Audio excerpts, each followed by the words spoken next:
Tanghali na, hindi pa kayo gising. Magising na dyan, tanghali na. Uy, Dura anak. Ano pag ginagawa nyo dyan? Pagbubusan ko kayo ng tubig na mainit dyan eh. Ako, nung kabataan ko, umaga pa lang, may kilos na ako. Magulang ko. Ako, nung kabataan ko, nagigib kami hanggang sa kabilang baryo pa. Pinupuno namin yung 3 drum. Pinupuno namin. Kung hindi namin susundin yung utos ng mga magulang namin noon, tsak, papaluin na namin kami ng sinturon. Eh ba, pasalamat kayo, nag-gripo na ngayon. Hindi na kayo naghahakot. Yung kabataan ko. Naranasan ko kayo nag-gripo kung saan-saan. Hirap talaga ispilinin ngayon yung mga kabataan. Ay sa inyo ngayon, pamotor-motor na lang kayo. Pag naglakad kayo, ayun, ang dami yung reklamo pag uwi. Hindi yung naranasan yung kabataan ko. Nasanay kami sa ganyan.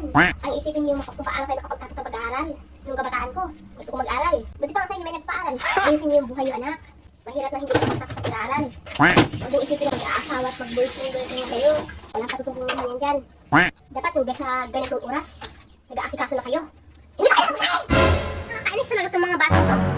Hindi pa kayo nakapagsahin dyan, magsahin na kayo! Pagbatuin ko kayo ng mga kaldero eh.